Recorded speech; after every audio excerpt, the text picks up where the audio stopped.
Hey guys, tonight we're diving into a story that's as old as time, but as oddly entertaining as a late night snack you didn't ask for. Imagine yourself sitting on the edge of a creaky wooden chair, the faint buzz of a restless fan, mixing with the distant hoot of an owl outside your window. You probably won't survive this without a few surprises, because history isn't just dusty dates. It's gods arguing over mango trees, forgotten scandals, and moments so bizarre they make reality TV look tame. So before you get comfortable, take a moment to like the video and subscribe, but only if you genuinely enjoy what I do here. And hey, why not drop your location and local time in the comments? It's kind of fun knowing who's traveling through time with us tonight. Now dim the lights, maybe turn on a fan for that soft background hum, and let's ease into tonight's journey together. You trudge down a muddy, lampless lane just as twilight folds the world into cool hues of gray. The air smells of baked turnips and sheep. Somewhere behind a timbered wall, a fire crackles. A dog barks once. Then silence. Absolute and deliberate. You lift your foot and pause. It's so quiet. You hear your boot lift from the ground. And that's when a sharp, anxious whisper reaches your ear. Shh. Not after sundown. Not a warning about wolves or witches. Not even about guards. It's about laughter, giggling, chuckling. Anything beyond a faint wheeze of amusement after the sun slips behind the hills might get you in trouble here. Now, you didn't expect medieval laws to have bedtime rules, did you? You picture knights jousting kings, brooding, or plague carts creaking. But here in this cobbled market town, let's call it Windenford, because that sounds about right. The townsfolk whisper about a time not long past when laughter after sunset wasn't just frowned upon, it was forbidden. And this isn't some folk tale from the edge of nowhere. Throughout parts of Europe between the 12th and 15th centuries, various local ordinances genuinely discouraged noise after dark. It started mostly as a way to keep the peace. But like any decent medieval trend, it spiraled into something far stranger. Windenford, for instance, once posted a notice on the church door declaring, "Let no man nor woman laugh aloud, nor sing, nor cause riotous cheer after the toll of the evening bell, lest they disturb the Lord and their fellow soul." A fancy way of saying, be quiet or else. Imagine being fined for laughing at a fart joke too loudly after 8 p.m. That's your medieval reality. No moonlit parties, no echoing tavern songs, and absolutely no wheezing over a neighbor's bad haircut under the stars. Why did this happen? You wonder. What kind of humorless councilman took away nighttime joy? To find out, we need to look at how silence, strangely enough, was seen as both sacred and practical. It wasn't always about punishment. It was about protection. And sometimes about paranoia. Mostly it was about sleep. You see, most medieval towns were made of wood wattle and thatch, and sound carried. Your giggle in one house echoed into 4 others, where 5 to 15 people might be trying to sleep on straw-stuffed sacks, with aching backs from threshing wheat all day. Add to that the total absence of soundproofing or privacy, and you start to see the issue. But it went beyond practicality. Some towns saw nighttime noise as a sign of mischief. Laughter wasn't innocent. It suggested drinking, revelry, scandal, even sedition. Because who stays up and laughs in the dark? Conspirators, lovers, thieves, or worse, actors. Historians still argue whether these anti-laughter ordinances were consistently enforced, or simply symbolic part of a larger attempt by city councils to impose order in increasingly crowded settlements. But records from places like Basel, Zurich, and portions of France show that night, silence wasn't just a monastic preference, it was urban policy. Think of it like this: in a town where no one had clocks, where light came from wax and flame, and where most people woke with the cock's crow to spend the day hauling buckets of water or weaving cloth in near darkness, a good night's sleep wasn't just nice, it was survival. But let's not make Windenford sound too grim. Not everyone followed the rules, and not everyone agreed with them. That's where our story begins. In a quiet village surrounded by darkened hills and early autumn mist where laughter used to echo freely until the wrong person laughed at the wrong time. It might have been old Hilda the washerwoman who cackled at a merchant slipping on his own goose fat, or perhaps young Elias drunk on cider and joy who sang a bawdy tune just past the curfew bell. Whichever it was enough to make the council act. You imagine the meeting 15 grim men, 3 trying not to nap, 1 who can't stop clearing his throat. They sit in an unheated hall beside dried lavender and a suspicious cheese plate. The priest says, "The night must be respected." The bailiff says, "Too many people are restless." And the baker ever grumpy grumbles, "My wife laughs too much." They vote. A decree is made. Suddenly, post-sunset cheer is a legal offense. The town crier adds it to his morning call, somewhere between 3 pigs stolen and "yea, well" is still dry. People chuckle when they hear it. Until someone is fined, you walk the streets again in your mind. There's something eerie about imposed silence. A party stifled just as it's begun. Joy with a curfew. And yet part of you gets it. You've had noisy neighbors. You've prayed for quiet buses and mute upstairs tenants. In the Middle Ages, sleep was a precious, fragile thing. No blackout curtains, no melatonin gummies, just your own body, your fatigue, and maybe a blanket made of goat hair. So maybe it wasn't that they hated laughter. Maybe they were just tired. Still, laughter itself became suspect. Not just because of noise, but because of its unpredictability. It was seen sometimes as subversive, dangerous. As the church rose in power, certain theologies treated laughter, especially uncontrolled late-night joyful noise, as a gateway to sin, and if you're laughing, you might not be praying. If you're chuckling, you might be mocking someone. If you're belly laughing, you might be drinking. And then, dear sleeper, things could spiral. But you'll see soon enough, this wasn't just about sleep. It was about power. It was about who got to set the mood for the night. Was it the townsfolk with their stories and cider? Or the council with their bells and curfews? In Winford and places like it, the quiet one at least for a while.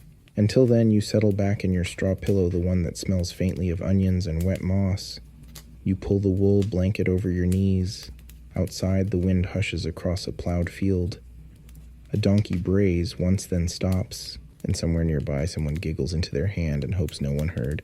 You wake, or rather, you drift into the next part of the night, the air having cooled the scent of smoke from peat fires gently curling beneath your door. The hush continues.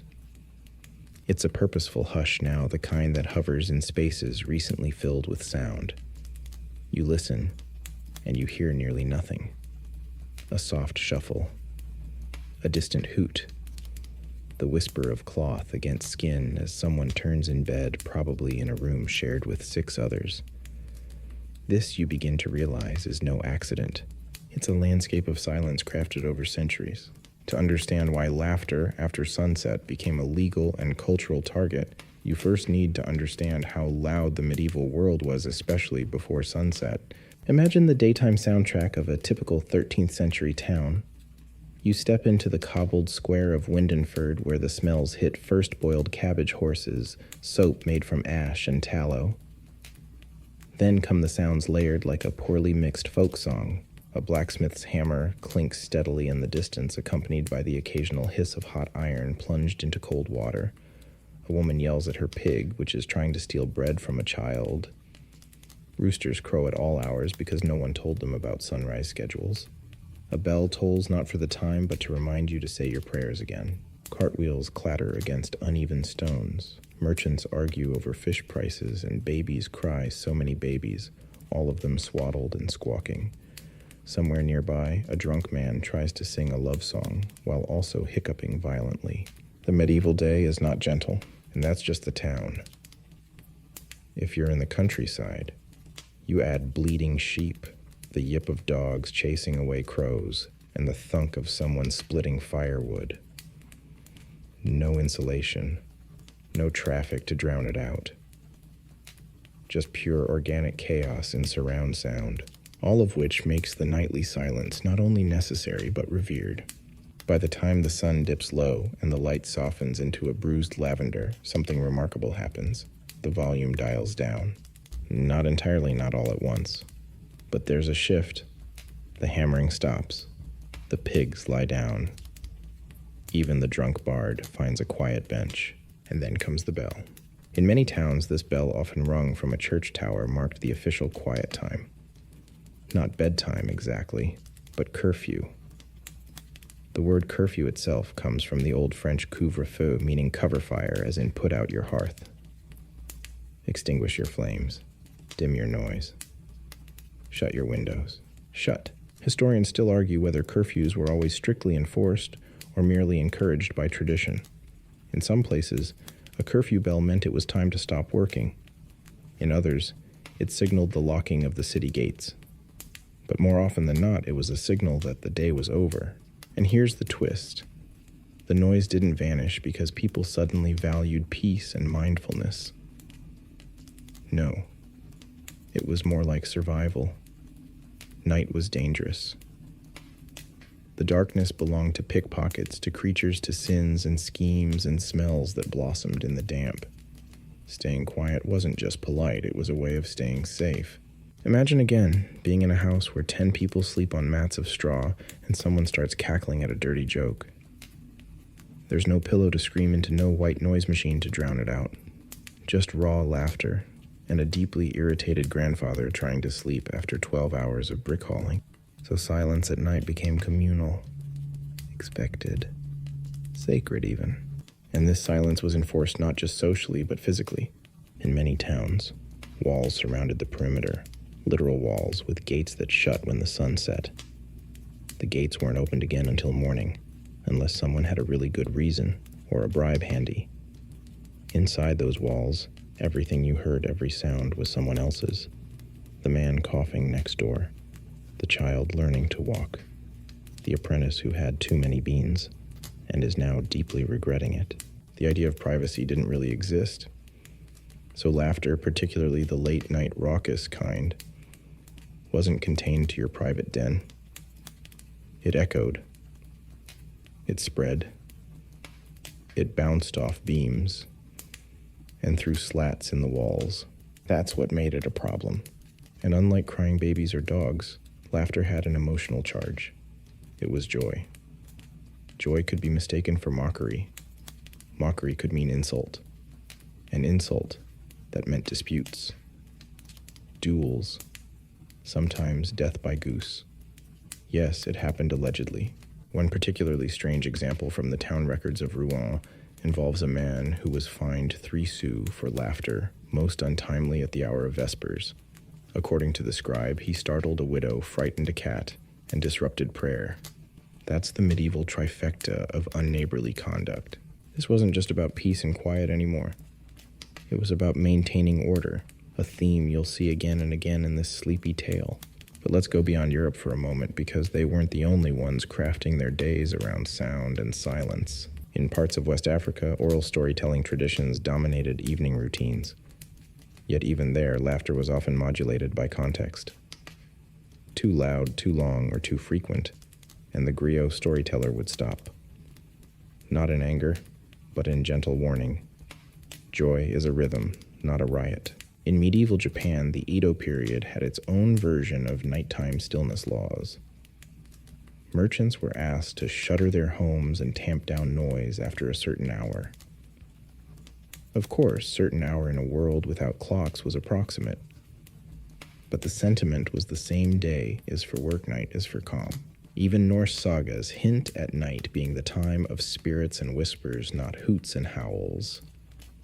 Laughter was for the feast, the fire, and the story's climax, not for wandering past someone's thatched roof at 11 p.m., still giggling about your cousin's toe fungus. Back in Windenford, the town council wasn't trying to punish joy.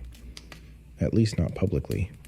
They simply believed joy had its time and place, and that place wasn't midnight, and that time wasn't right after the third bell. You can almost imagine the local ordinance nailed to the inn door. A stern message written in inky Gothic script, flanked by 2 flourishes, and the faint trace of ale stains.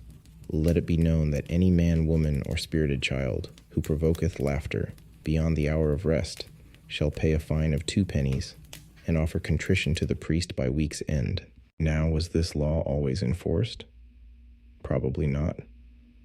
The town guards, usually overworked and underfed, had bigger problems to worry about, like stopping the pig thief, or making sure someone didn't fall into the well again. But the rule created expectation. It set the tone. It whispered to the citizens of Windenford, "Be quiet. Keep the peace. Let sleep reign." And perhaps on nights when the wind blew softly, and the dogs didn't bark, and the hearth fires smoldered low, the whole town exhaled together. No laughter, no shouting, just a sleepy harmony born from centuries of noise, and the collective need to escape it. As you curl deeper under your woolen blanket, the echoes of daytime fade completely. What's left is soft breathing, the rhythm of slumbering chickens in a coop nearby, and maybe, just maybe, a single stifled laugh that escapes under someone's breath, quickly hushed, because even joy knows to tiptoe in the medieval night. The bell tolls again, but softer this time, muffled slightly by the heavy fog creeping in from the moors. It's not your imagination. The whole town leans into stillness after that note fades. Doors click shut. Candles flicker behind oiled parchment windows. Someone on the next street over mutters a final blessing, as if sealing the day in wax. You're now well into the nighttime rhythm of Windenford. But to really understand why laughter became so unwelcome after sunset, you have to follow the thread deeper into the very clockwork of the medieval day, a schedule tuned not by watches or alarms, but by church bells and prayers. Because in the Middle Ages, time doesn't belong to you. It belongs to God. And the church, ever attentive to structure and symbolism, divides the day into what are called canonical hours, 8 fixed times of devotion, each marked by a bell. These weren't just suggestions. They framed your day like a spiritual skeleton. Matins, lauds, prime, terce, sext, none, vespers, and compline. You didn't need to know what time it was, you just needed to listen. The bells told you when to rise, when to pray, when to pause work, and when to shut it all down. It's compline, the final prayer of the day that most directly affects our tale. This quiet ritual, usually observed just before bed, is all about preparing your soul for sleep or death. Because in a world of plague, childbirth, without doctors and roofs that sometimes collapsed just because it rained too hard, you didn't always know which you'd wake up to. So imagine you're in a monastery. The monks gather by candlelight. Psalms are murmured in Latin. A few of them are already nodding off in their robes. It's peaceful, sacred. Now imagine, just as the monk reading from the Book of Hours finishes a line about the soul's eternal stillness, someone outside bursts into laughter over a rude turnip joke. Not ideal. That's not just noise, that's a spiritual disruption. A sonic blasphemy. While monastic life wasn't identical to town life, its influence spilled outward like soup bubbling over the pot. Many town ordinances mirrored monastic rhythms, especially in places where monasteries were central to daily life. If the monks treated nighttime as holy and silent, townsfolk were encouraged, sometimes forced to follow suit. You might think of this as an early version of zoning laws, but for emotions. Joy was okay within the bell tower boundaries, and not just any joy. The church had strong feelings about how and when you laughed. Medieval theologians didn't exactly have a sense of humor, unless it was about heretics falling into metaphorical pits. Saint Benedict, whose monastic rulebook influenced generations, wrote, "The 10th step of humility is not to be given to empty laughter." And by empty, he didn't mean shallow sitcom giggles. He meant laughter for its own sake. Uncontrolled, unordered. Laughter, in the church's view, had hierarchy. It could be holy when directed toward God's wonders. It could be wicked when mocking others or indulging in fleshly pleasures, and the time of day mattered. Daytime laughter, even if frowned upon, could be corrected, redirected. But laughter at night, that was a symptom, a crack in the moral dam, a signal that someone had lost control. Historians still argue whether this theology directly influenced municipal laws or just infused the atmosphere like incense in a chapel. But we have records, church minutes, bishops' notes, even sermons that mention the dangers of nocturnal levity. Levity. The great sin of giggling after dark. It wasn't just about noise. It was about authority. The night after all belonged to the divine, to dreams, to divine visitations and soul-searching. Laughter was too human, too chaotic. And yet, people still laughed, despite the rules, despite the bells, despite the warnings from the pulpit. Human beings then, as now, had a way of sneaking joy into the cracks of their schedules. A farmer might chuckle with his son while brushing out the mule. A midwife might tell a slightly inappropriate story to calm a nervous girl in labor. A couple curled in the dark under an itchy wool blanket might share a whispered memory of the mayor's wig being stolen by a goose. But these were quiet joys, close joys. Public laughter was another matter, because even outside religious context, nighttime joy had implications. In the 14th century, a traveling bishop named Godfrey of Bouillon, no relation to the soup cube, wrote in his travel journal about a small Flemish town where the people are kind, but prone to drink and laugh after the bell, which the mayor discourages with fines and long lectures. He sounded more annoyed than alarmed. But the very act of writing it down means it mattered. You start to see the patterned sound meant attention. Attention meant power. Laughter pierced the calm like an arrow. It made you visible, which at night wasn't always a good thing, because sound traveled.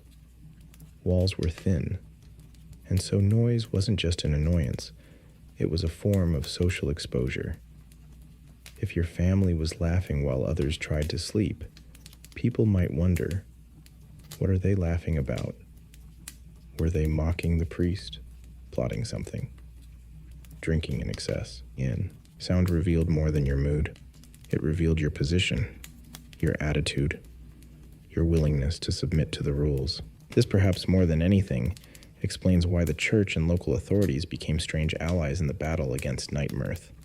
They weren't really trying to suppress joy. They were trying to suppress unpredictability, because laughter leads to conversation. Conversation leads to ideas. And ideas, well, they're tricky things to control once they get rolling. So the pressure built. You can feel it now wandering again through the alleys of Windenford. It's not illegal to smile, but if you do it too loudly after the bell, expect a sharp glance from your neighbor. Expect a note sent to the bailiff. Expect a little too much attention. Even the town dogs seem to know. They bark during the day, but after dark their barks are few and short-lived, as though they've learned that unnecessary noise gets them locked in the stable, and so the silence grows. But don't worry, there's more noise on the way. You've only just started to hear what the night hides, and how deeply people tried to control it. You're still in Windenford, the moon now slipping past its apex, casting silvery shapes across the patchy roofs and moss-slicked cobbles. Somewhere a thatched flap creaks as wind nudges it open, and the faint glimmer of candlelight flickers, then disappears again. Inside those walls, people are sleeping, or pretending to. You pass a cottage and hear the softest stifled snort of laughter, followed by a hasty shush and a thump, someone elbowing someone else. A couple, maybe, or two friends sharing a mat. Whatever joke just passed between them will vanish by morning, forgotten like dream milk spilled in sleep. But even that stifled laugh carried risk once upon a time. Because laughter wasn't always just noise. It was treated, especially at night, as a symptom, a possible clue, a red flag that something unholy, or at the very least improper, might be afoot. That's where things turn from merely controlling to suspicious. See, laughter after sunset became more than a disturbance of peace. It was tied to the idea of disorder. And in a world that clung desperately to structure, to bells, to routines, to fixed roles, and cosmic hierarchies, disorder was no small thing. Let's step into the town records again, shall we? In the small Saxon town of Ludenstein, a real enough place in the 13th century, even if its exact location has since been swallowed by maps, there survives a curious entry.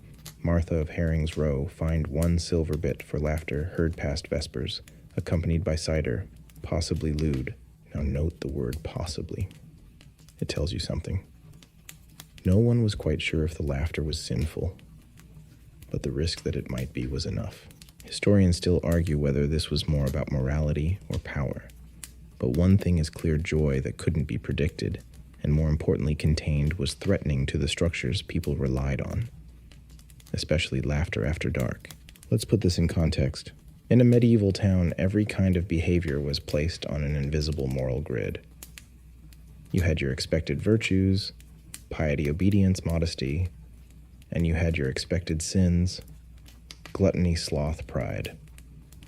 But where did laughter go? It sat somewhere strange, neither sin nor virtue but unstable, like fermented apple mash, delicious when handled properly, disastrous if left to bubble. Daytime laughter could be tamed, directed into parables, festivals, even sermons with a humorous flourish to win the crowd.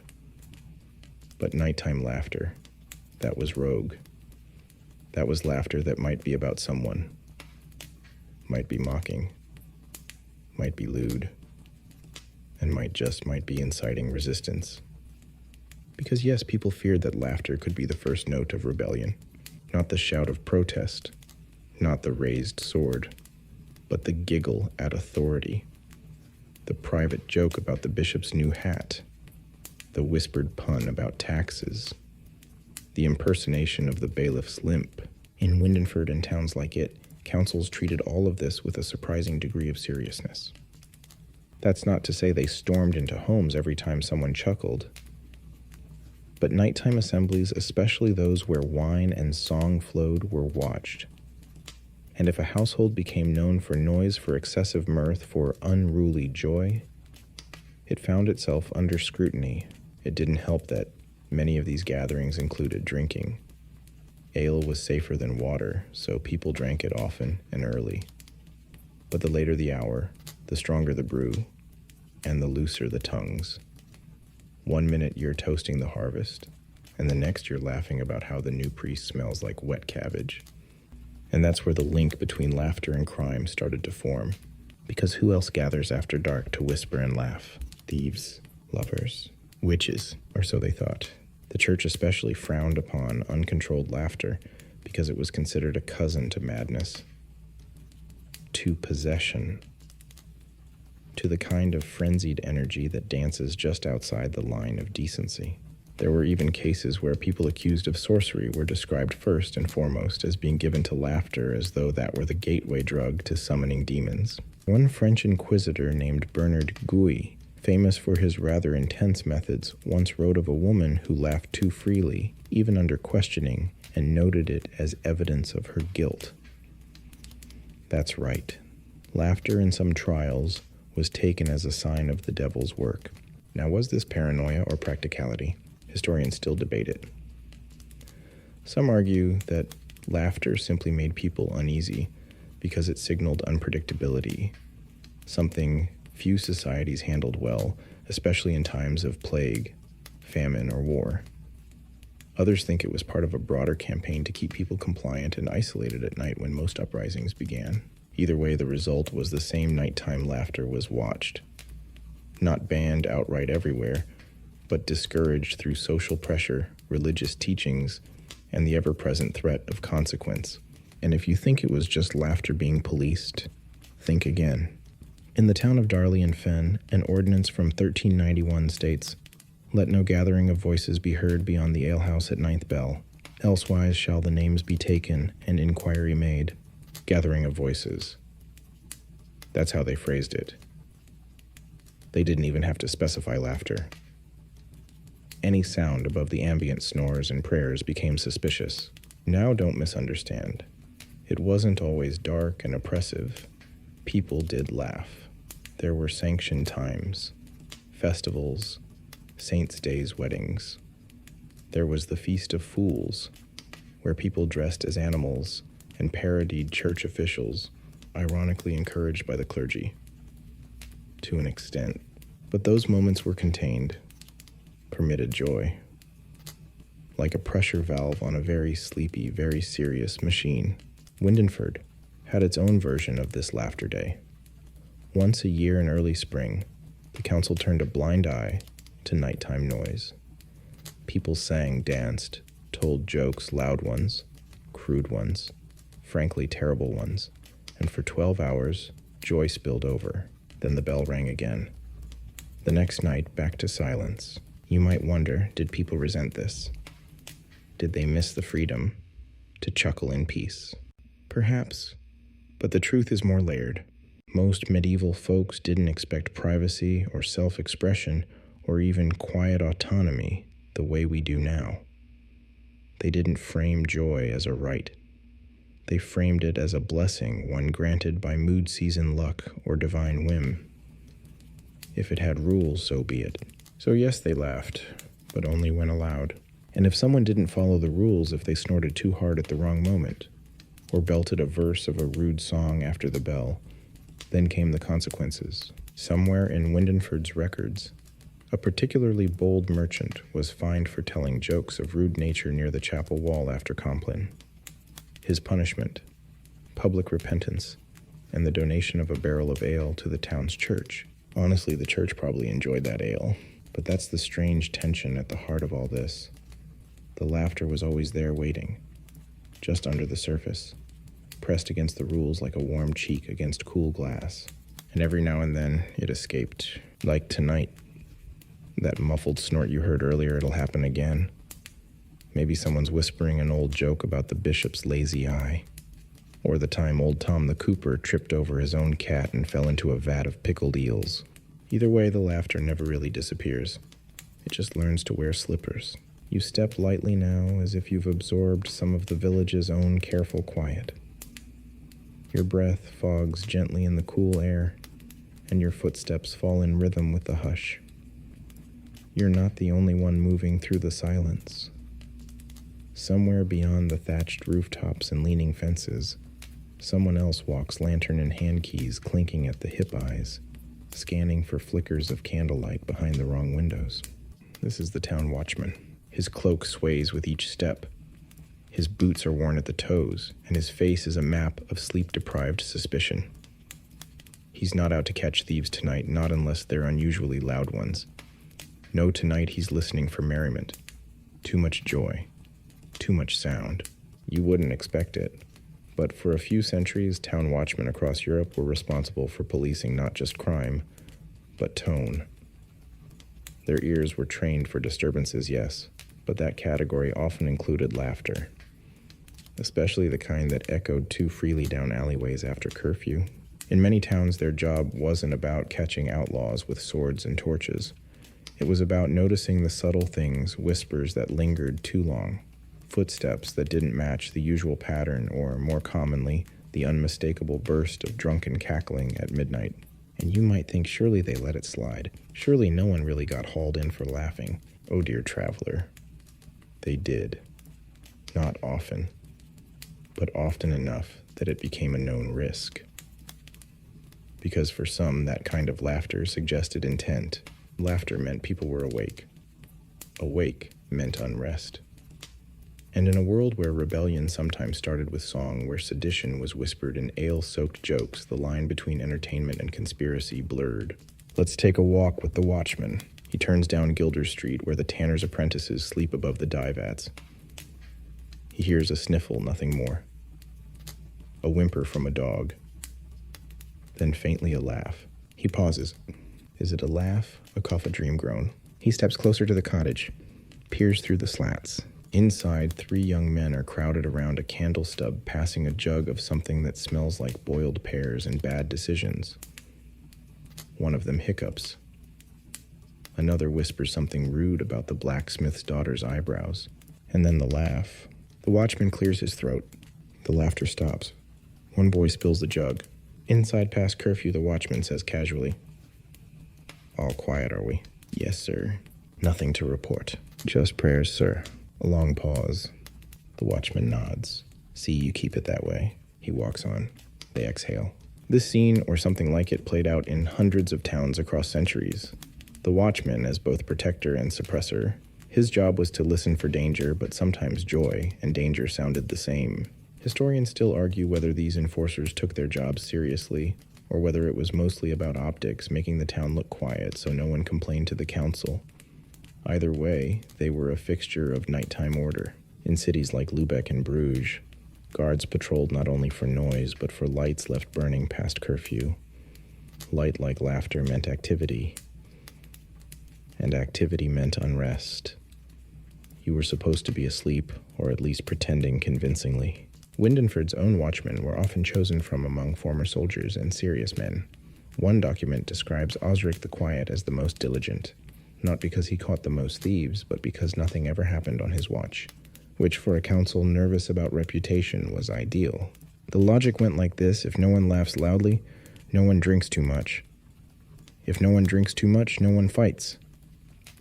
If no one fights, no one ends up in the canal with a bruised ego and a missing boot. Therefore, no laughter, no chaos. Of course, this isn't how humans work. Suppression only made the laughter more creative.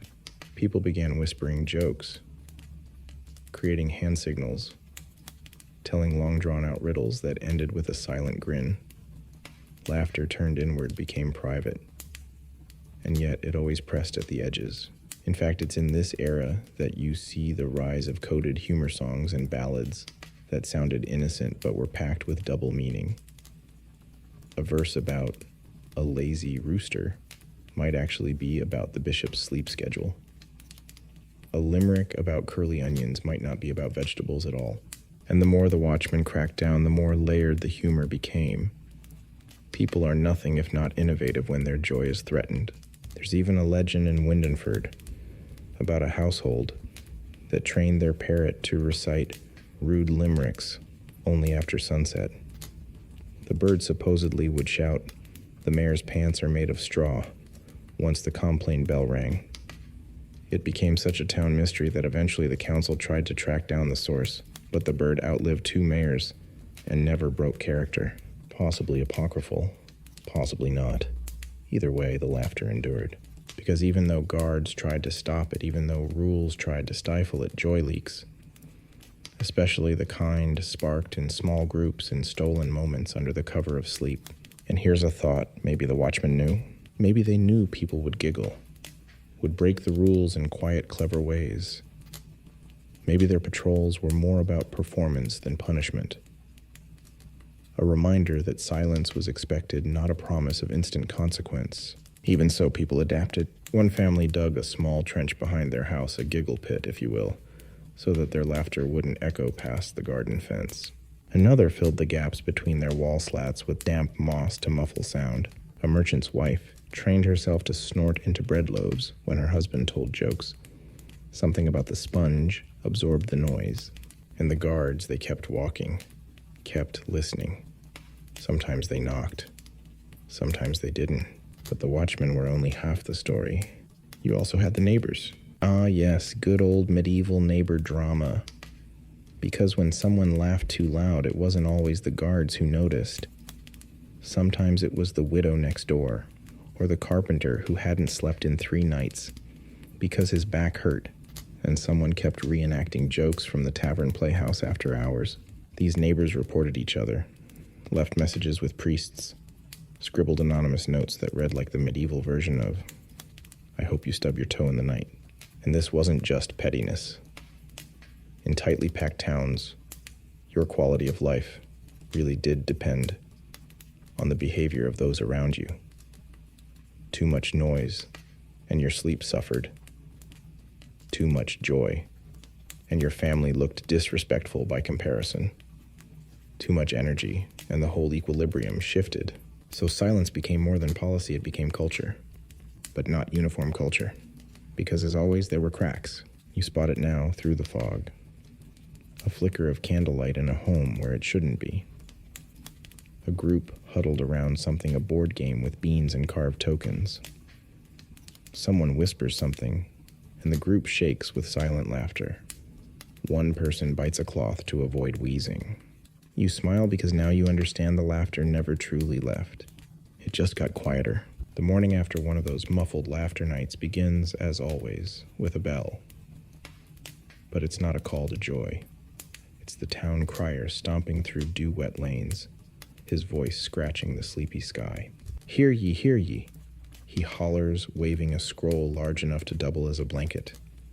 Let it be known that noise beyond the 9th bell shall bring censure, as declared by the Council of Windenford, in keeping with the peace, the comfort, and the moral well-being of the town.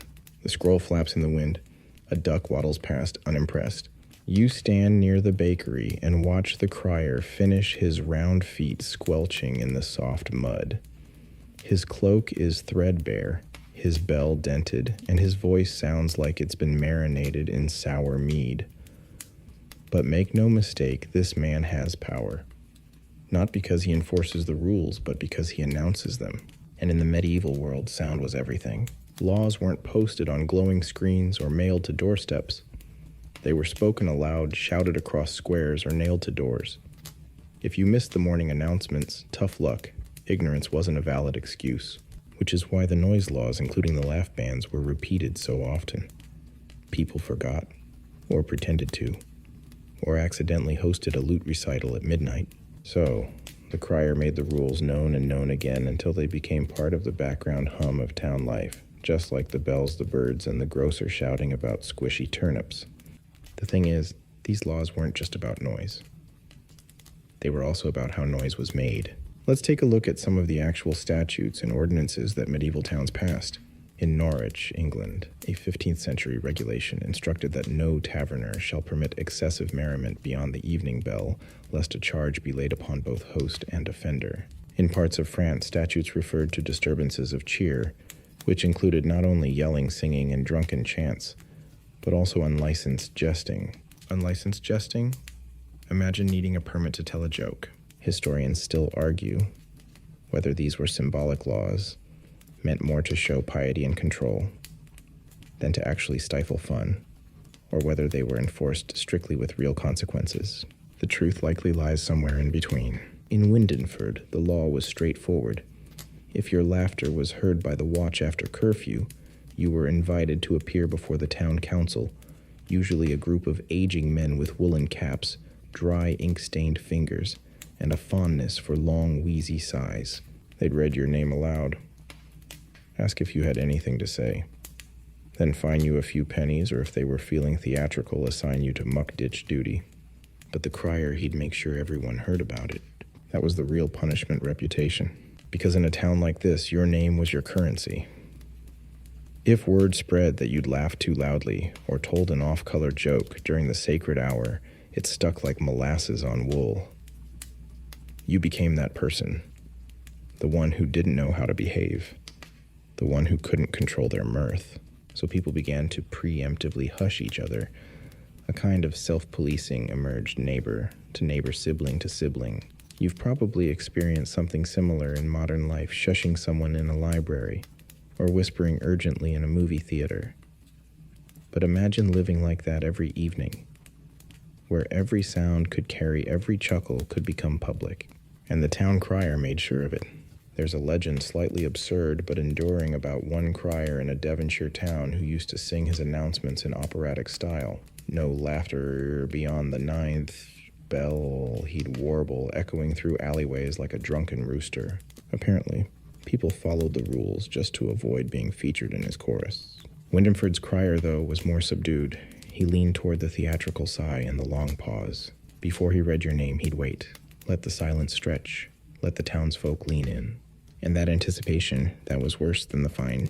But all of this, every scroll, every fine, every barked announcement, depended on something rarely discussed in history books: enforcement fatigue.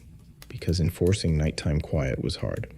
It required people to care, to stay up, to walk around in the cold and track down a giggle that might have come from a drunk dog.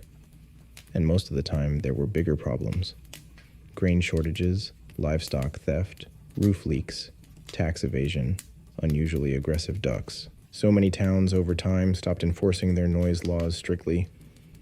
They still existed on the books and the scrolls, occasionally shouted by criers, but they weren't acted on unless someone really pushed it. And you can imagine what that looked like. The baker's apprentice who sang a tavern song involving a priest and 3 turnips. The widow who threw a birthday party with an illegal fiddle. The carpenter who invented a joke so good it made 6 people laugh loudly enough to wake the bees. That last one may or may not be true. But again, history favors the outrageous. One particularly strange law in Bruges required taverns to install quieting shutters, wooden panels placed over their doors, after curfew to muffle sound. A town council noted that cheerful howls from drinkers do rise like smoke, and that they disturbed the sick and the devout. So it wasn't just laughter, it was cheerfulness. Howls of cheerfulness. Clearly people were having too good a time. Somehow they always do. You picture it now, a group of people in the corner of a tavern mid-story. Someone says something about the mayor's chicken. A belly laugh erupts. Chairs clatter. Outside, the town crier, halfway through a yawn, groans and pulls out his scroll again. He scribbles. He sighs. He prepares to recite. And tomorrow morning the whole town will know, because in the end it wasn't about stopping joy. It was about managing it, boxing it in, making sure it happened on schedule. No one wanted the world to descend into chaos, but no one wanted to stay up all night listening to a joke they didn't get either. So the town crier walked, and he shouted, and he sang sometimes. And beneath all that formality, all that clanging and parchment rustling, was a simple truth. In the medieval world, silence after sunset wasn't just a rule. It was a kind of bedtime prayer. The tavern is quieter tonight. You duck beneath the low lintel, the wood worn smooth by hundreds of heads before yours. Inside, it's warm, almost hot, with the smell of hops damp wool and something vaguely resembling stew. A few figures huddle near the hearth, mugs in hand, talking low. No singing. No shouting. Just the soft clink of pottery and the occasional squeak of a bench shifting beneath someone's backside. The innkeeper spots you, nods once, then returns to polishing a cup with a cloth that's seen better decades. She knows the rules. She's not about to risk her license over a few rowdy patrons not again. Because in towns like Windenford, tavern owners carried a particular burden. They weren't just selling drink. They were guardians of nighttime decorum. By law, if noise spilled from their doors after the evening bell, it wasn't just the customers who paid it, was them. You settle at a table and sip something suspiciously bitter. Outside, the wind presses against the shutters. You listen carefully, not for laughter, but for the absence of it. Taverns in the medieval world weren't just bars. They were communal living rooms. People came to eat gossip, warm their hands, strike deals, hear news. They were essential social hubs. And naturally laughter bloomed within their smoky walls, especially as the jugs of ale made their rounds. But that made them prime targets for the anti-noise crusades. Local councils, always suspicious of too much cheer, often wrote specific rules aimed squarely at taverns. In some towns, no songs were to be sung after sunset. In others, instruments had to be packed away after the 3rd bell. Some cities even required taverns to close their shutters entirely, or provide padded doors to keep sound from leaking. One decree from York in 1384 reads, "Let every alehouse be shuttered, and its cheer subdued after vespers, lest it summon riot or draw forth sin." That's not a suggestion, that's a warning. And the rationale simple: a loud tavern meant a loud street. A loud street invited eavesdropping fights, possibly crime. Or worse yet, it annoyed important people who lived nearby. So, towns passed ordinances. They deputized tavern owners, made them responsible for the volume of their patrons, even the tone of their conversations. If things got out of hand, it was the host who faced fines or temporary closure, or in extreme cases, public shaming. Imagine being hauled before the council and asked to explain why someone laughed so hard they fell off a stool.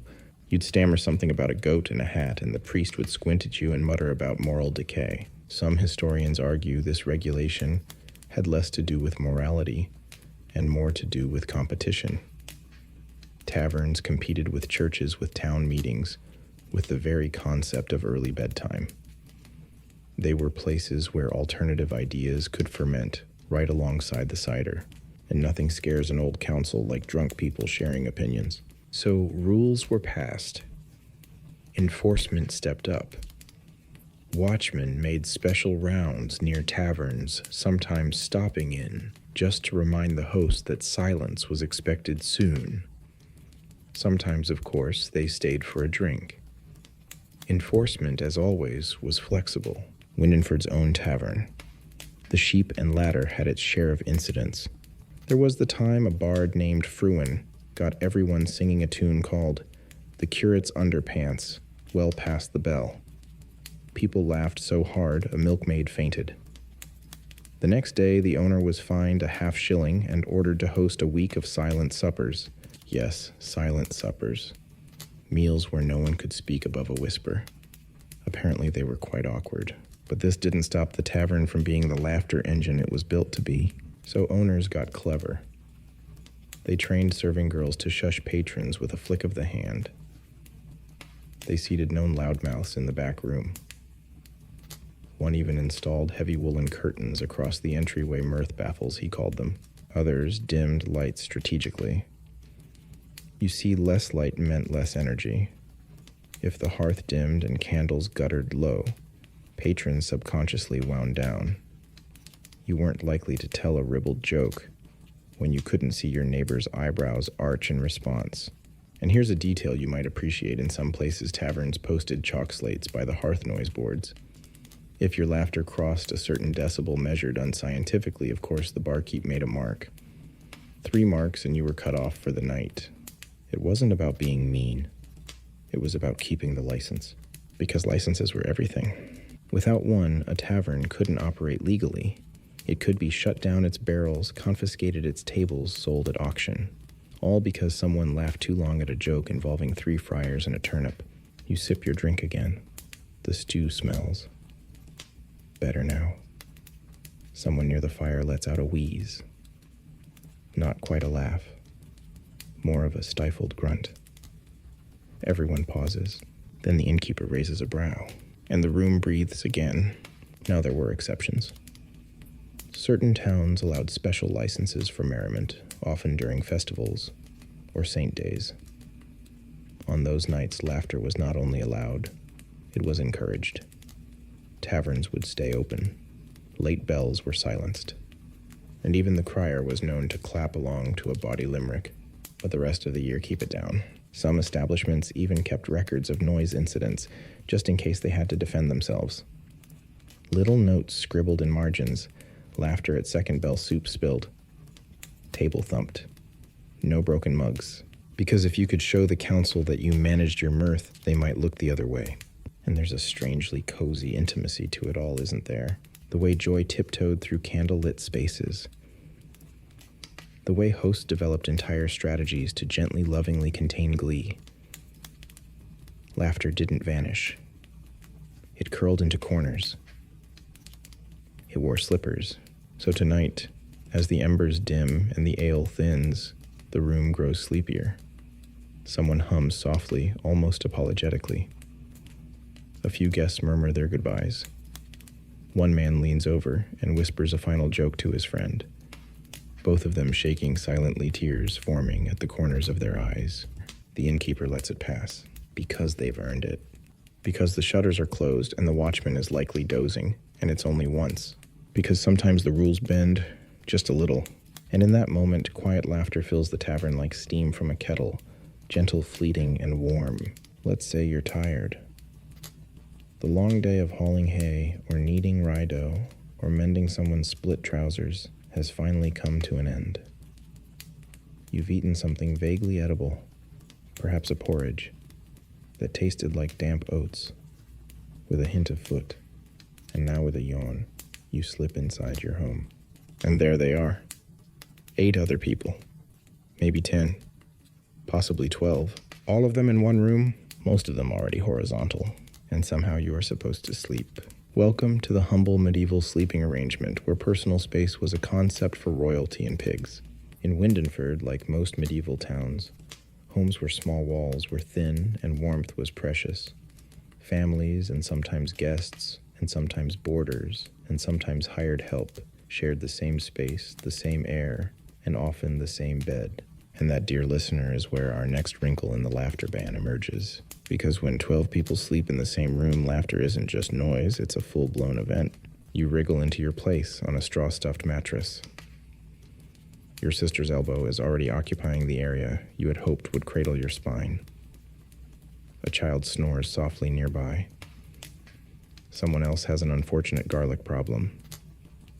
You exhale and try to pretend this is soothing, and just as your eyes begin to close, your cousin whispers a joke into your ear about the bishop and a pig and a misplaced fish. You try. You really do. But your lips betray you. You snort. Then choke the snort. Then burst into giggles, and before you can stop it, the whole bed is shifting and rustling, and someone is threatening to throw a turnip. This, friends, is why night laughter was such a problem in shared spaces, because one chuckle led to another, and another, until the whole room is vibrating with barely repressed mirth. No walls to contain it, no doors to close. Just a communal symphony of suppressed silliness. It's not that people were joyless, quite the opposite. It's that people were too close to each other. In wealthier homes, there might be a second room, a loft above the kitchen, or a separate chamber for parents. But even then, servants, apprentices, and guests often slept wherever they could find space. A ladder, a bench, a hay pile near the hearth. Sometimes sleep was even segmented. People would drift off after supper, wake a few hours later for quiet talk, then sleep again before dawn. During those in-between hours called the watch, it wasn't uncommon for people to whisper, reflect, or even snack. But laughter, not so welcome. Not because people disliked it, but because it risked waking everyone. And if someone had just gotten the baby to sleep, oh dear, the wrath that would descend. Some historical sources describe night grumbling as a semi-formal complaint where a member of the household would rise and mutter invectives against whoever caused a stir. It didn't lead to duels or legal action, but it could ruin your standing for a week. And let's not forget, nighttime was already tricky. Without artificial light, people bumped into furniture, stepped on cats, or mistook their cousin's foot for a chamber pot. So laughter, though a joy, was also a risk. One stray wheeze and your sister might throw a boot at you. Or worse, your father might quote the town ordinances about the virtue of silence. In fact, families developed strategies for suppressing laughter. Some kept rag scraps nearby, mouth mufflers of a sort. Others buried their faces in their bedding. A few particularly clever pranksters learned to disguise their jokes as prayers. Nothing like praising Saint Bartholomew, while also making a pun about a goose and a missing sandal. And if you think this was limited to children, think again. Adults laughed too. They laughed about taxes and sore backs and the time someone spilled broth into their own shoe and didn't notice until supper ended. They laughed because laughter is how people survived long winters, aching joints, and endless days of hard labor. But they also knew when to stifle it, because tomorrow came early, and the rooster didn't care if you were up late, whispering about the tailor's unfortunate tunic incident. There's a journal entry from a 15th century midwife in Flanders who writes, "The babe would not quiet, and his father's jokes brought mirth, but also curses from his mother, who would rather silence than joy." That sentence in all its sleepy honesty tells the whole story. Laughter brought comfort, but it also brought disruption, especially when you had to rise at dawn to muck out the goat stall. So people adapted. They laughed at supper during chores in the daylight. But when the evening bell rang and everyone clambered onto their pallets, they knew one wrong giggle and you'd be sleeping near the door, exposed to the draft, and the family cat's midnight tantrums. And there's something tender about it, isn't there? The quiet understanding that laughter had a place. That joy was folded into the day like salt into stew, but not heaped in at the wrong time. You pull your blanket tighter now, a scratchy thing that smells faintly of rosemary and firewood. The family nearby shifts. Someone mutters about aching hips. Someone else mumbles a blessing. And you smile into your sleeve. Because just as your eyes begin to drift closed, you hear it again. A muffled chuckle. Quick, quiet, utterly forbidden. And yet it's there, a reminder that even in silence joy endures. The moon has wheeled across the sky, casting its silver gaze on sleeping rooftops, snoring livestock, and one particularly startled owl whose branch was stolen by a squirrel. The silence of Windenford hangs thick, almost velvety now, the kind of silence that absorbs footsteps and hums like a lullaby against the eaves. But not everyone feels soothed. Somewhere a woman twists in her sleep, a child whimpers, and an older man, eyes wide open, stares into the rafters, trying not to breathe too loudly. Because for all the rules, all the watchmen, all the soft warnings whispered over stews and scrolls, there's another reason laughter after dark was feared, something older than law, deeper than doctrine. People believed that laughter in the night could summon things, not neighbors, not guards, not the town crier with his scroll of shame. No spirits, ghosts, demons, fae. Mischievous forest things with twig fingers and long ears who didn't take kindly to human joy after sunset. See, the medieval mind wasn't divided neatly into real and myth. Life and legend were a woven tapestry. And nighttime, that was the hour when the threads thinned, when the veil between worlds grew sheer, when sound could carry not just through walls but across realms. Historians still debate how seriously the average villager took these beliefs, but record sermons and even tax rolls reflect an undeniable truth. People behaved differently at night because they believed the night had ears. And laughter, that was a beacon. It wasn't neutral. It was a signal. A loud, bright, cheerful burst that might draw the attention of something that didn't belong. You walk now toward the edge of town, past the orchard, to the place where trees thicken and mist hugs the ground like a cat curling on a windowsill. Here folk beliefs gathered like dew, always present if not always acknowledged. You remember the stories. The night whistler who mimicked laughter to lure wanderers from the path. The gray crone who hated joy and punished those who laughed on the Sabbath, especially after dusk. The Long One's forest creatures said to stand just out of sight, drawn to mirth and firelight. If you laughed too freely, they'd mark your door. Come morning, your milk would sour. Your child might wake with scratches. Your pig might walk in circles for days. None of this was official canon, of course. The church didn't preach it, but they didn't always stop it either. Sometimes fear served order, so children were told to hush their laughter after dark, not just because of rules, but because the little folk might hear. Old women drew protective signs in soot over door lintels. Men spat over their left shoulders after laughing too hard at night. Dogs were let inside just in case the spirits came sniffing. Even certain herbs like rue mugwort or angelica were kept near the hearth to quiet the mirth, as one old rhyme put it.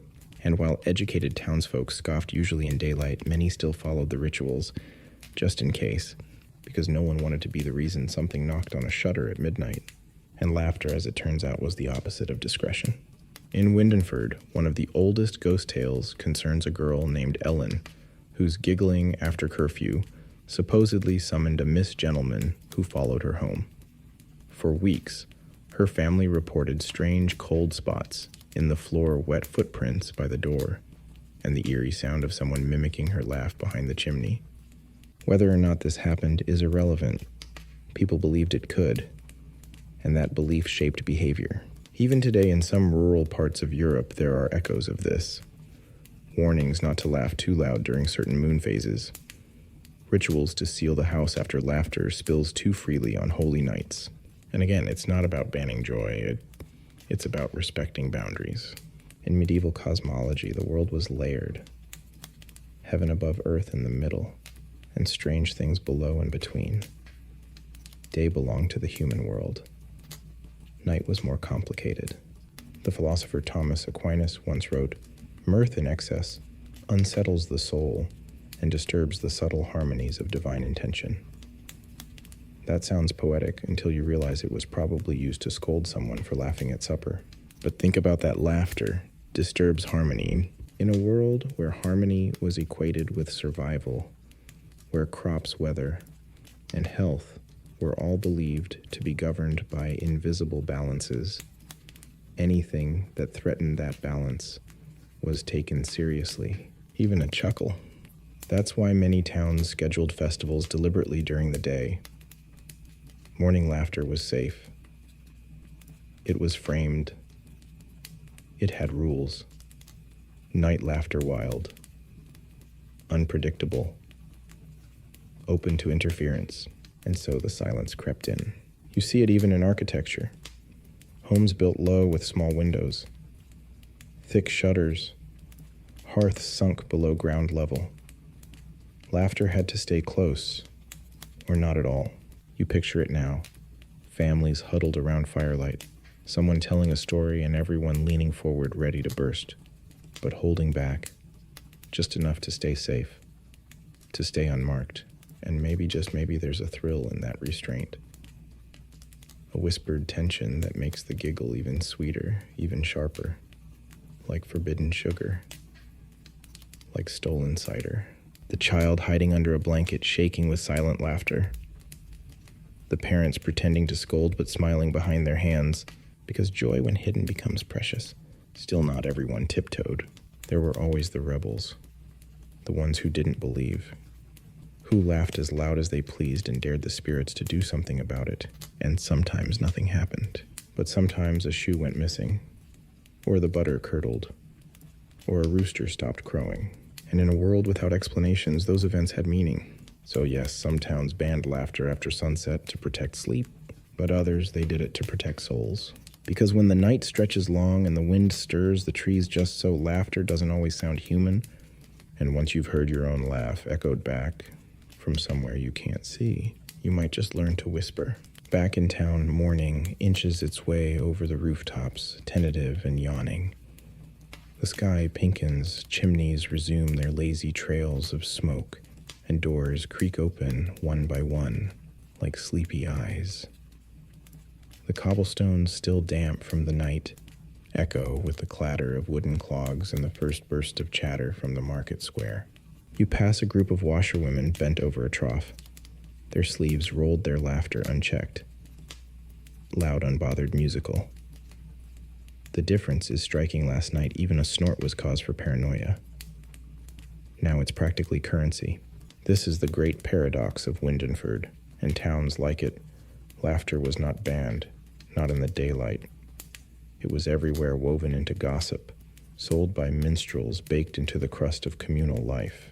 But that joy had boundaries, and crossing them, especially at night, could be perceived not just as disruptive, but political, because laughter had power, especially when shared between the wrong people at the wrong hour.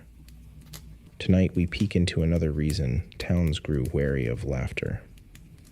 After dusk, it created spaces of intimacy, whispers, chuckles, and confidences traded in the low firelight of forbidden moments. And those moments, dear listener, were difficult to monitor. You've heard of sedition whispered in back alleys, but in truth, many small revolts and quiet resistances began with jokes, a pun about taxes, a mimicry of the bishop's nasal drawl, a limerick about the Lord's haircut. At night, those jokes carried more weight. Not because the content changed, but because the audience became conspiratorial. Imagine it. 4 neighbors gathered in a dim kitchen, sharing scraps of bread and drink. Someone tells a joke that pokes just a little too hard at the mayor's wife. The room erupts in stifled laughter. Then someone leans in and adds, "And did you hear what she did at the harvest feast?" Laughter became the gateway, because laughter lowers the guard. It builds trust. It tells you who's safe, who thinks like you, who might be open to other ideas. In the Middle Ages, where public speech was monitored, where sermons were state-sanctioned, and where open criticism was a gamble, laughter became a coded language. This wasn't lost on the powers that be. Church authorities, town councils, and noble households all kept ears to the ground, not just for treason, but for tone. A joke too sharp, too barbed, too well-received, that could mean a population on the brink of unrest. One city council in Würzburg even wrote in its 1432 town minutes, "Where laughter becomes the rhythm of the discontent, disorder soon follows." And that wasn't metaphor, that was warning. In fact, many historical crackdowns on speech began with noise ordinances, not because they stopped rebellions, but because they slowed the spread, because noise spreads. And of all noises, laughter is the most contagious. So towns clamped down.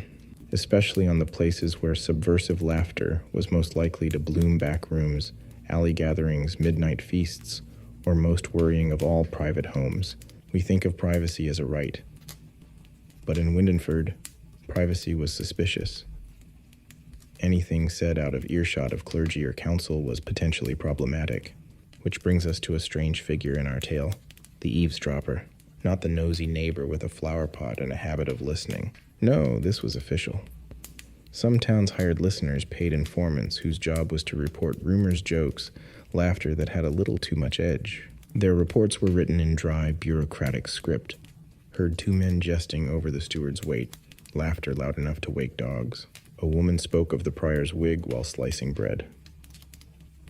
Two others laughed. One snorted. It sounds ridiculous. Until you realize those reports shaped real decisions. Fines. Warnings. In some cases, public penance. Because what started in laughter might end in riot. At least that was the fear. One particularly memorable case occurred in 1447 in the town of Grimberg. A baker's apprentice made a puppet that looked suspiciously like the mayor. He used it in private gatherings to tell stories about Fat Master Bloat and his magical tax spoon. Everyone laughed. One night the story went on too long. The watchman heard the commotion peek through the window and saw the puppet jiggle. The baker lost his license.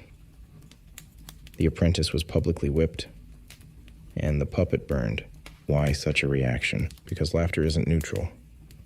Not when aimed upward, not when it finds an audience, and not when it makes people think. Now, most people weren't aiming for rebellion. They just wanted to vent, to survive, to mock their lords and their luck. But once in a while, those jokes stitched people together, stitched them tight enough to make trouble. That's why towns like Windenford had curfews that weren't just about bedtime. They were about control. After the evening bell, social mixing became dangerous. Not in the moral sense, but in the political one. If people stayed in their homes exhausted and isolated, they were less likely to organize, less likely to challenge, less likely to laugh together in ways that created unity. Because joy shared too freely becomes community. And community becomes momentum. So you see, laughter after dark wasn't just a volume issue. It was a visibility issue. Who laughed with whom? What were they laughing about? Were they mocking the magistrate or the harvest or the tax collector with his beet-stained fingers? Even a harmless joke could become dangerous if enough people repeated it. And so the laughter laws expanded their scope. Not just noise control, not just neighborly courtesy, but subtle censorship. Not that it always worked. Humor like water finds a way, but jokes were hidden in lullabies. Puns slipped into prayer. Songs encoded meaning with double entendre, mispronunciation, or clever reversals. One Windenford song went like this. The pig walks proud with a mayor's hat. His snout and cream, his tail is fat. Innocent enough, unless you knew the mayor had just raised dairy taxes. That song got a few people in trouble, but it also made the rounds quietly. At harvests, at weddings, at markets. Even now, you might hum it under your breath as you walk the muddy streets, the shadows long and cool and curling. You pass a group of youths giggling in the alley. One sees you and hushes the others, not out of fear, out of habit, because nighttime still belongs to those who listen, and laughter that most human of sounds is both a joy and a risk. So go ahead. Smile at the absurdity. Whisper your jokes. But remember, walls have ears. And sometimes so do shadows. The candle gutters on its last inch of wax as the hush of Windenford thickens, like soup left to cool. You nestle deeper into your blanket, imagining the village wrapped like a sleeping child beneath its wool of silence. But even here in this stillness, something stirs. Not a noise, not a movement. A thought. Because somewhere in a modest chamber above a chapel or behind a garden wall, a monk or mystic scratches ink across parchment. His quill whispers in Latin. His face is lined by candlelight, his robe brushed with ash and sleep. and what he's writing a sermon, or a warning, or a philosophical tangent that indirectly but unmistakably declares laughter is a danger, especially after dark. Tonight you meet the quieter architects of the anti-laughter mentality, not the watchmen or council scribes, but the monks, theologians, and spiritual influencers of the Middle Ages. The ones who didn't enforce silence with fines, but with ideas, and let me tell you, they were thorough. Monastic culture prized silence not just as virtue, but as lifestyle. For many, especially those under Benedictine or Cistercian rule, speaking at all was discouraged outside prayer. Laughter. That was 2 steps beyond reckless. It was considered frivolous, even dangerous to the soul. Saint Benedict himself, writing in the 6th century, advised monks to avoid idle words and vulgar laughter, for they do not suit the servant of God. Not just avoid loud laughter, avoid all of it. By the time Windenford was hanging its anti-giggle signs, these ideals had long trickled from monastery walls into public morality. Sermons echoed with warnings about mirth, particularly unguarded or bodily mirth. Snorting, wheezing, clutch-your-sides belly laughter. Laughter they believed opened cracks in discipline. It distracted. It fed ego. It led to vanity, mockery, irreverence. You can almost hear the chant. He who laughs too freely forgets his place. Historians still argue whether the average medieval peasant took these theological warnings seriously or mostly rolled their eyes while stuffing cabbage. But the influence was real, especially in the higher tiers of society where religious council shaped law.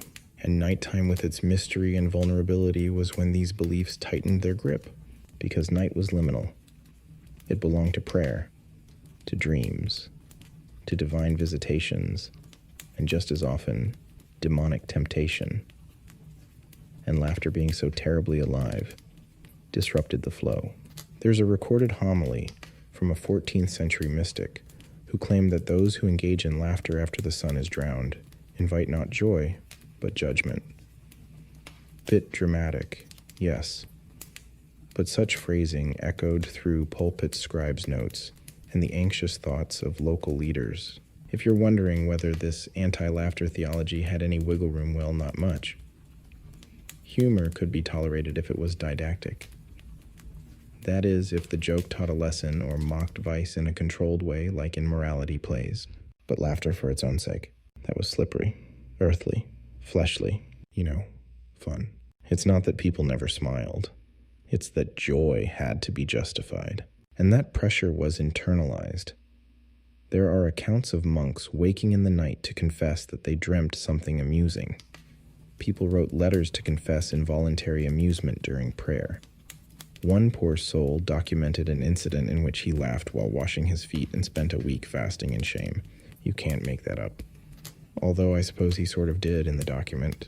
The fear wasn't just about distraction, it was about surrendering control. Laughter, when genuine, bypasses filters. It explodes. It exposes what you really think. And if what you think doesn't align with scripture or your station in life, well, that's a problem. So mystics and monks launched a quiet war not on happiness, but on unguarded expression. Even religious art reflected this. Look closely, and you'll see that angels smile softly, if at all. Demons, by contrast, are often the ones depicted grinning wildly. Teeth bared.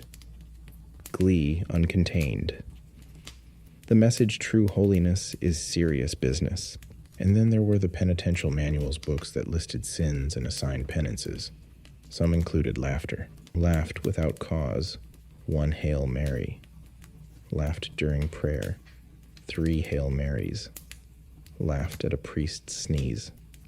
Best not to ask. There was even a term in some texts, rhesus, inordinate, disordered laughter. It sounds like a medieval allergy, and in a way it was. The wrong laugh at the wrong time could make you spiritually unclean. And while you might imagine this sort of thing staying confined to cloisters, it didn't. Preachers brought it into towns. Bishops repeated it in councils. Parents used it to scold giggling children after dinner. Over time, the idea of timed joy took root. In Windenford, a visiting friar once delivered a sermon titled "The Wolf That Laughs at Night." According to a record from a bored scribe who added doodles of howling wolves to the margins, it compared laughter to a predator, unseen, hungry, waiting to devour the discipline of the town. A bit over the top, sure, but the metaphor stuck. Soon after, the council reaffirmed its noise ordinances, not just to prevent disruption, but to encourage virtue. So yes, the laughter ban had a moral dimension. The idea wasn't just that sound carried. It was that sound meant something. To laugh was to speak. To speak was to think.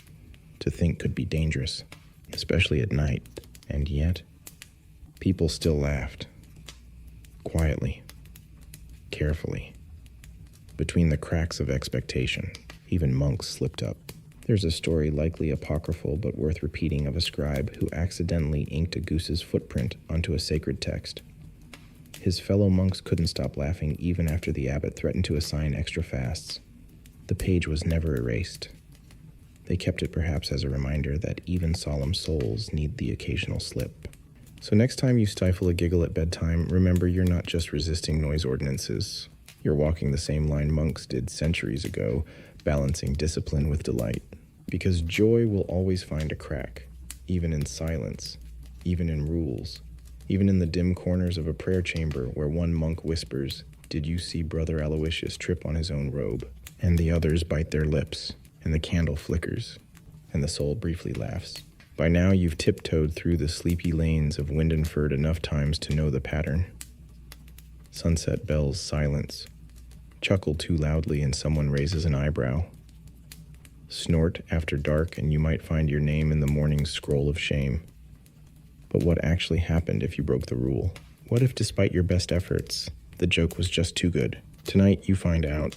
Let's say you were caught. Maybe your neighbor tattled. Maybe the watchman heard you giggling through a cracked shutter. Or maybe, just maybe, you told your cousin the joke about the bishop and the goose at precisely the wrong volume. The next morning you'd be summoned.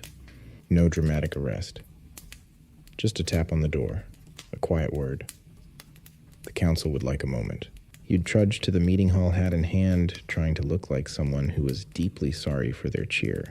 And there waiting would be the town elders, 4 or 5 men who smelled like ink and cheese seated behind a crooked table, faces set to mild disappointment. They weren't monsters. They just didn't appreciate riotous cheer. One would clear his throat. Another would adjust his spectacles. The third, inevitably, would already be dozing. And then you'd hear the charge. You did on the night of St. Crispin give voice to a loud and unrestrained mirth after the tolling of the evening bell, thereby disturbing the peace and disrupting the necessary stillness owed to the good and God-fearing people of Windenford. And then came the consequence. Now punishments for joy after dusk varied wildly across time and geography. Some towns went soft, others quite theatrical. Let's explore the spectrum. Option 1, the fine, by far the most common. A modest fee, usually a few pence or a small silver bit. Enough to sting, but not ruinous. Think of it as the medieval version of a parking ticket. Records from York in the 15th century show dozens of such fines. John Miller fined 2 pence for laughter beyond bell. Claimed it was due to eel-related jest. Maud Thatcher fined 4 pence. Laughter echoed across lane. Witnesses confirm. It wasn't the money that hurt. It was the mention. Everyone heard. Your name echoed from the crier's lips the next morning like a tiny shame drum. Option 2, public apology. If your giggle had offended a priest or interrupted something sacred like a nighttime prayer vigil, you might be asked to stand outside the church door before Mass barefoot and repentant, holding a candle and murmuring a formal apology. Rain or shine, mice or no mice. You might even have to apologize to the mayor's wife directly if your laughter had involved her hat, which according to legend once resembled a small pastry. Option 3, stocks. For repeated offenses or particularly unseemly laughter, there was the dreaded public stocks. Yes, those wooden frames with the holes for your head and hands. You wouldn't be there long. A few hours. Just enough for passers-by to cluck their tongues and children to giggle. Sometimes a little sign was hung around your neck. He who laughed when others slept. Or disturber of quiet with unwarranted cheer. You might think it a bit much. But again, the goal wasn't just punishment. It was spectacle. A warning to others that joy must be well-timed and well-contained. Option 4, creative penance. Ah, yes, the bespoke punishments. In one case in Bruges, a man who laughed so loudly during curfew that 3 dogs howled and a milkmaid cried was sentenced to a week of silent meals at the tavern. Each night he sat at a central table surrounded by merrymakers, but not allowed to speak.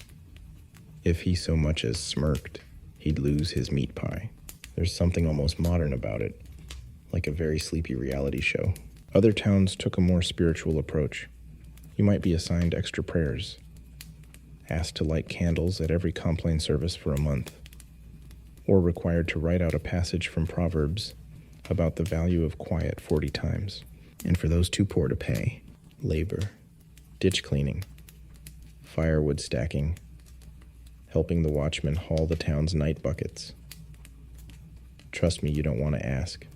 Windenford's own book of lesser offenses contains a list of tasks assigned for curfew violations. Ulrich the Cooper caught laughing after vespers assigned to clean lantern glass. Tilda, daughter of Wilfred, tasked with sanding the council chairs.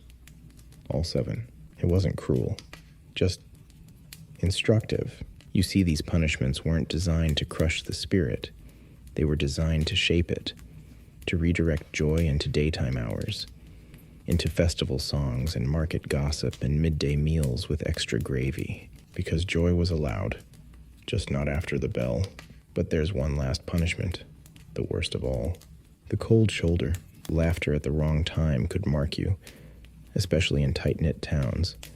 You became the loud one, the disruptive presence, the person who didn't know when to hush. Neighbors might stop inviting you for bread pudding.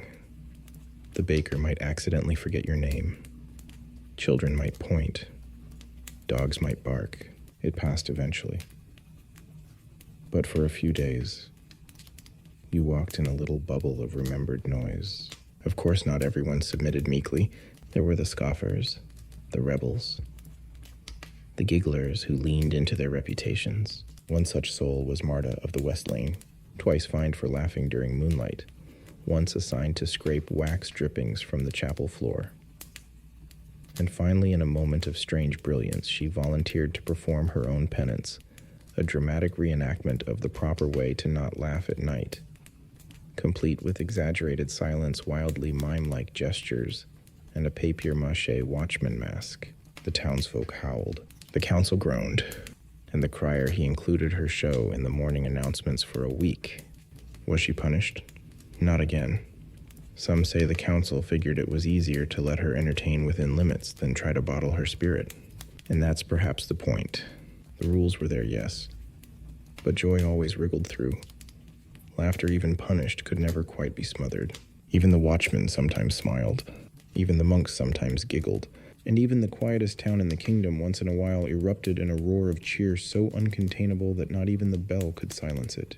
So you turn now in your straw-filled bed, letting that thought lull you how laughter endures, how even punishments couldn't crush it. Not really. Not forever. You wake up to a sound, no, not the rooster, not the crier's raspy preamble.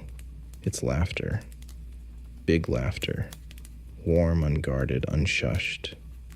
And it's legal. You blink the sleep from your eyes and realize today is festival day. Windenford is glowing. Banners dangle from the eaves. The baker is handing out warm rounds of something halfway between bread and dessert. Children are pelting each other with cabbage heads that one hopes are past their prime. And the best part, no one is whispering. Today we explore the towns that tried truly sincerely to restrict laughter after sunset. And what happened next? How the bans were tested, resisted, adapted, and occasionally thrown out the window like a bad stew on market day. Because not every place clung to the silence. Some let go. Some didn't even bother. And some tried, failed, and tried again, like a council trying to swat flies with a scroll. Let's begin with a few actual examples from the historical record. Basel, Switzerland, 14th century, a city known for its detailed municipal laws, including a decree that strictly forbade loud mirth or jesting in the streets after sunset. This was part of a broader campaign to keep nighttime orderly. No clanging pots, No loud singing, and certainly no donkey impersonations. Apparently that was a problem, but a few years later the record shows amendments. Suddenly laughter was allowed with conditions. Private residences, fine. Taverns, only if doors were shut. Religious holidays, go wild but keep it below the volume of a midsummer rain. You can practically hear the sighs behind the parchment. Then there's York, England. Records from the late 1300s mention a wave of noise complaints that triggered a flurry of regulations. Laughter after Compline was deemed distracting to holy contemplation. One woman was reportedly reprimanded for snorting through her nose in such a manner as to disturb the peace of the Lord's Eve. However, within 2 decades, the rules softened. A shift in leadership, a generation of louder citizens, and perhaps a few too many fines overturned on appeal led to a gradual relaxation.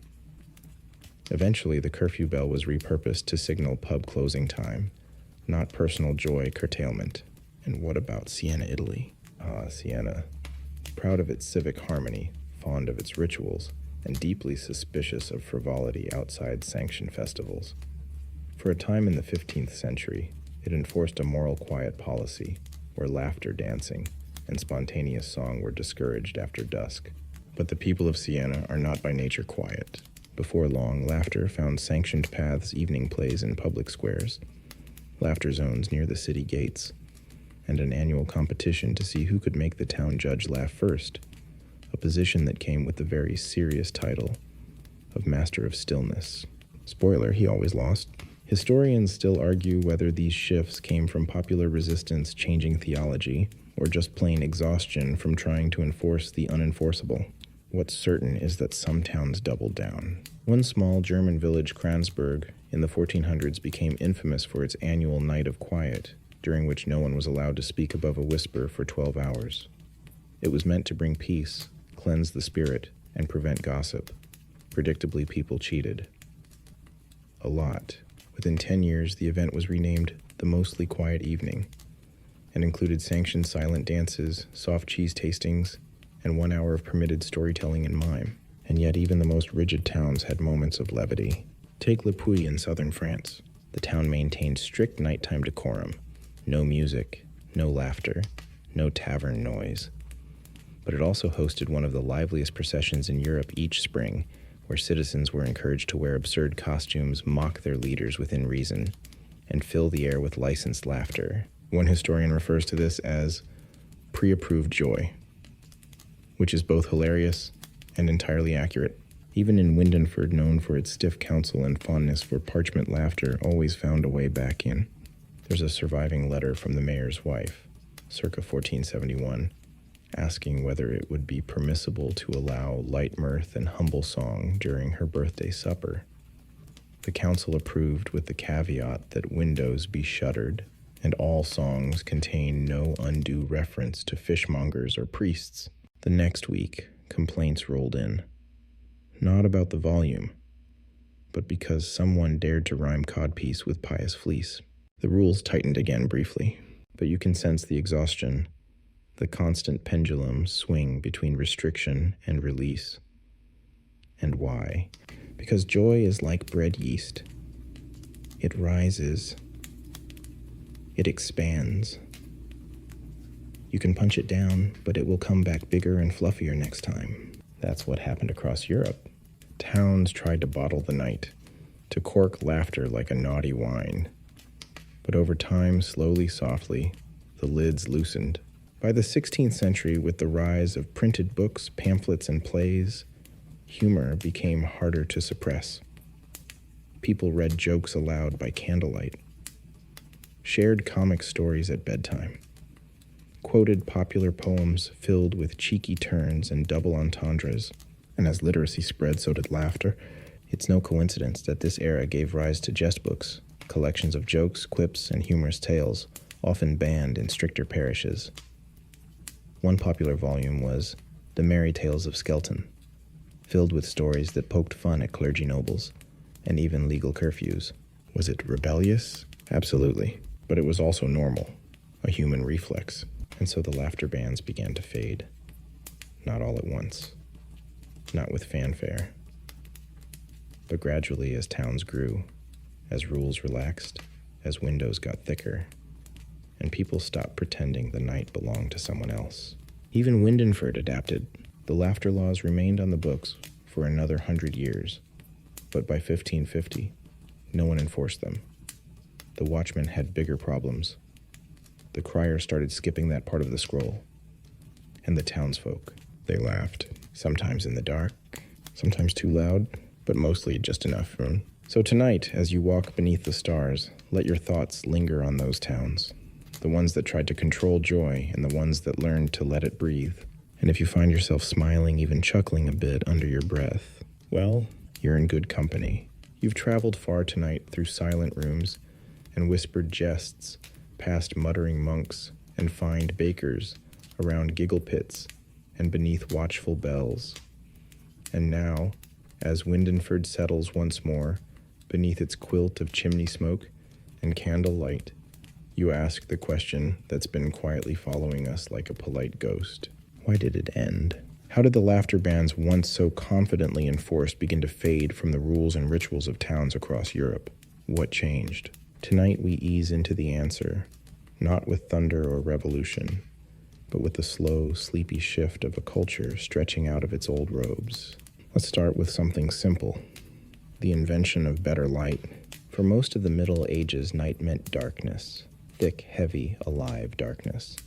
Candles were expensive oil lamps flickered too low, and most people simply accepted the rhythm of sunrise and sunset like obedient houseplants. But by the 15th and 16th centuries, things began to change. Tallow grew cheaper. Wax once reserved for churches, and nobility began dripping from middle-class candle holders. In Venice and Amsterdam, early streetlights flickered over cobblestones like tentative stars. And when night becomes less dark, people stay up later. With light came leisure reading, writing, darning socks while mumbling about taxes and, yes, storytelling. Laughter stretched its legs and stayed a while. But that's only the beginning. Because with light also came space. Homes grew larger. Multi-room structures weren't just for the rich anymore.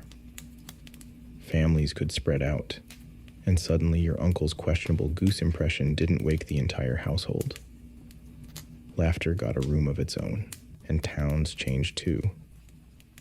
Population growth turned villages into cities. Sound didn't carry in the same way.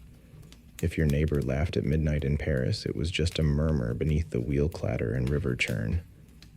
You had distance, and distance gave you permission. At the same time, the printing press revolutionized more than just scripture.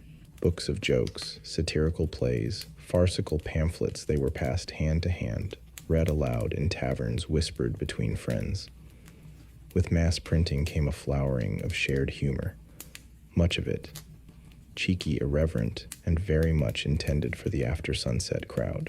Even the authorities noticed. A 16th century English bishop famously complained that jest books are more copied than psalters.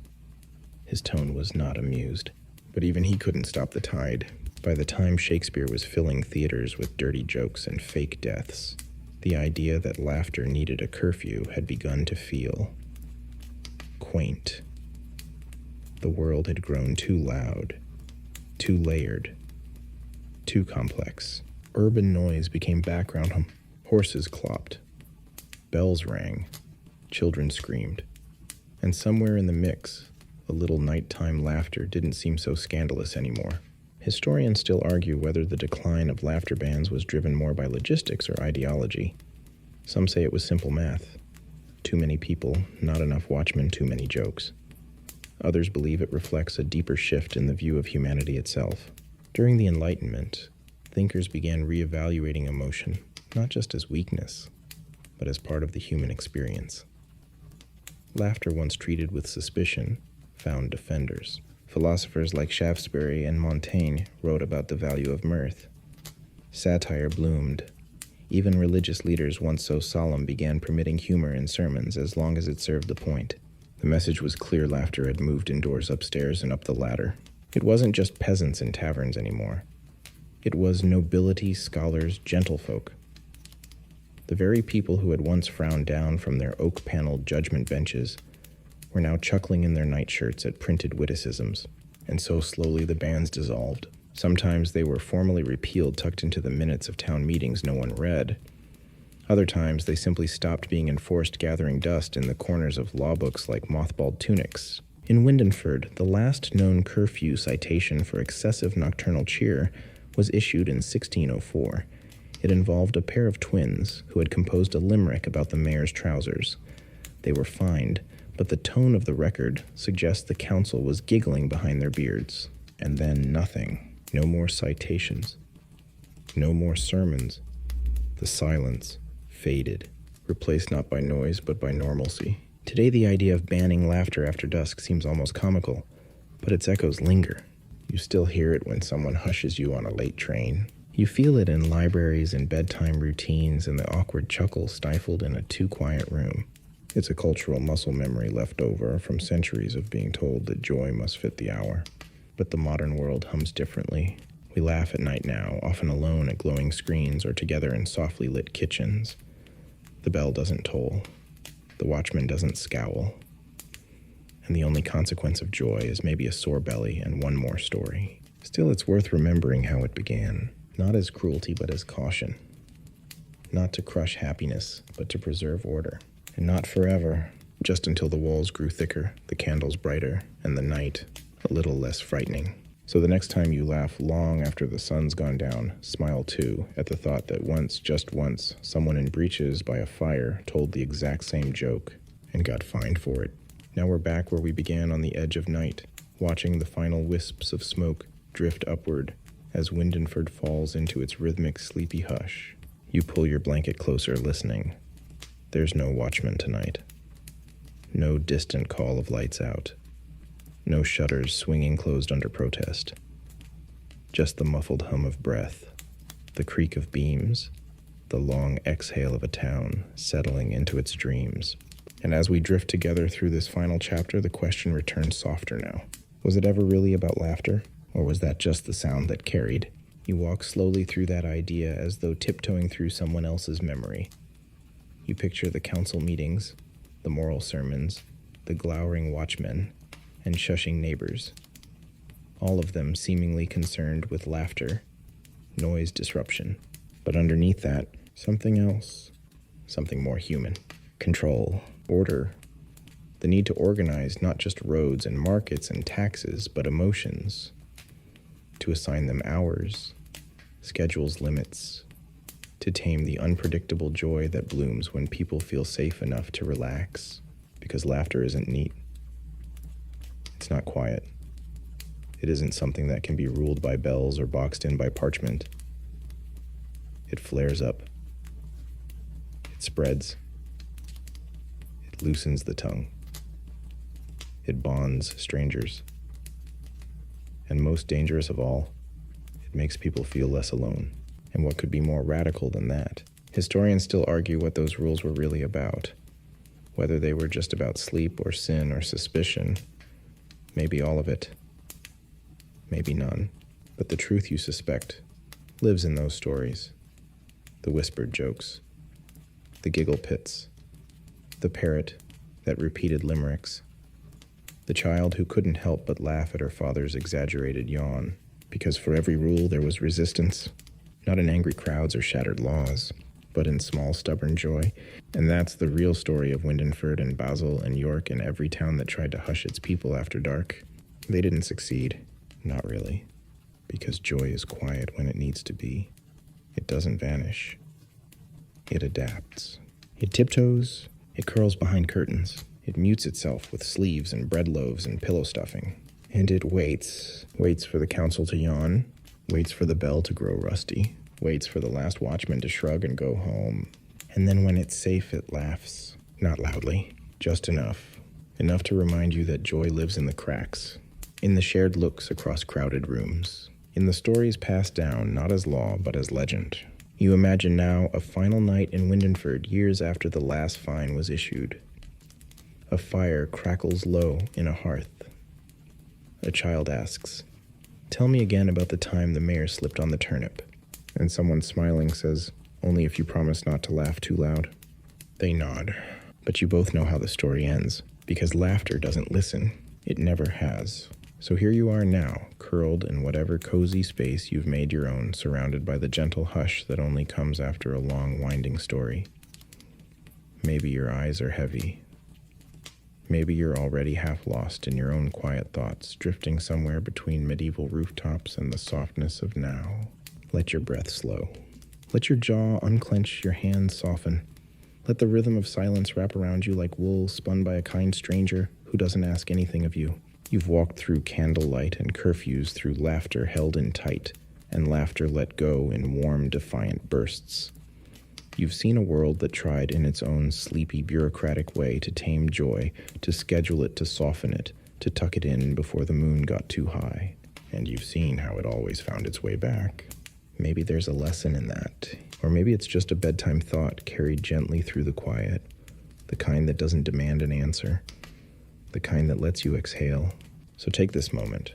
Let the hum of the past settle into your bones. Let the town of Windenford fade into the mist. Let the jokes sleep for now. You're safe here. No bells, no fines, no watchmen. Just the whisper of sleep and the certainty that tomorrow somewhere someone will laugh again, softly, sweetly, like a secret that never stopped being shared. Good night.